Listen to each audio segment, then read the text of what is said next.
আসসালামু আলাইকুম। আরেকটি নতুন ভিডিও নিয়ে চলে এসেছি আপনাদের মাঝে। আর এই ভিডিওটি হচ্ছে সারাদিন ঘরে না থাকার পরে যখন এখন কয়টা বাজে 9:30 রাত 9:30টার সময় বাসায় আসলাম এবং এসে দেখি যে ঘরবাড়ি অনেক খারাপ অবস্থা ছিল, ময়লা আবর্জনা। চাউলের বস্তাটা এখনো খোলা হয় নাই। আর আয়ান তো সারাদিন কোনো কাজ করে না, মোবাইল নিয়ে বসে থাকে। আর রাইসা দাঁড়ায় দাঁড়ায় চিপস খায়। আর একজন আছে ঘরের কাজ করে।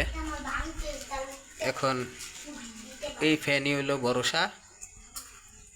এটা একটি চার্জার ফ্যান। ফ্যানটা আমরা কিনেছিলাম ডিফেন্ডার ক্লাসিক,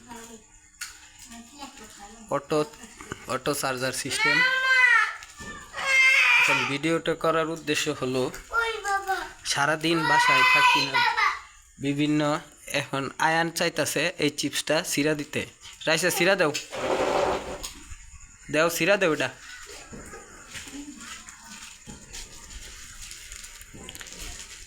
এখন ঘটনা ঘটছে, সারাদিন বাসায় ছিলাম না, দুপুরেও আসি নাই। এবং বাসায় না থাকার কারণে ঘরবাড়ি আপনারা নিশ্চয় জানেন, আমি বাসায় ছাদ করেছিলাম। এখন এই ছাদে যে পলিথিনগুলো লাগানো ছিল, সেই পলিথিনগুলো আমরা এখনও তুলি নাই। কেন তুলি নাই? এই পলিথিন খোলার পর সেখানে ছাদের যে সিলিংটা আছে, সেই সিলিংটা প্লাস্টার করতে হয়।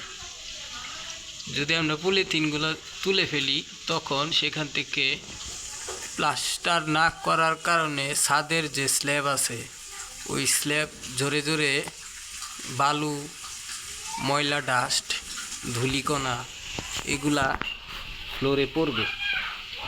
এবং হাতে আমাদের এখনো টাকা নাই, এই কারণে আমরা এই কাজগুলো করি নাই। এখন দেখেন প্লাস্টারও বাকি আছে। আর ভিডিও করার উদ্দেশ্য হলো সারাদিন বাসায় ছিলাম না, বাসায় না থাকার কারণে ঘরবাড়ির অবস্থা ছিল। আর আপনারা নিশ্চয় জানেন মিষ্টি অসুস্থ, আর কিছুদিন পরে সে সুস্থ হবে। এই পরিস্থিতিতে আছি। আর কারেন্ট নাই, কারেন্ট না থাকার কারণে এখন ঘরের অন্ধকারে ভিডিও করছি।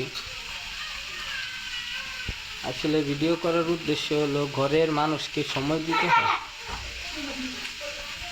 ঘরের মানুষকে সময় না দিলে ঘরের মানুষ আপনার সঙ্গে অনেক রাগারাগি ব্যবহার করবে।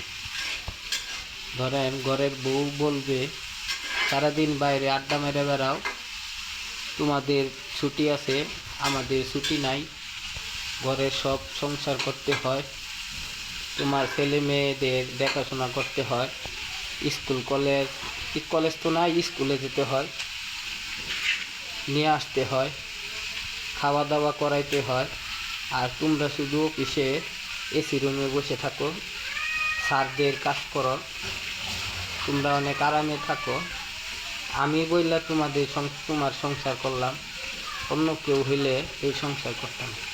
এগুলো হচ্ছে একটি কমন ডায়লগ মহিলাদের, এবং সেই কমন ডায়লগটা তারা সবসময়ই দেয়। এর উদ্দেশ্য হলো এমনিতেই ভিডিও করলাম, ঘরে কি অবস্থা না অবস্থা আপনাদের জানালাম। এই হচ্ছে ভিডিও। যদি ভিডিওটি ভালো লাগে লাইক দিবেন, যদি ভালো না লাগে তাহলে গাল দিবেন, শেয়ার করবেন। এই হচ্ছে ভিডিও। ধন্যবাদ সবাইকে।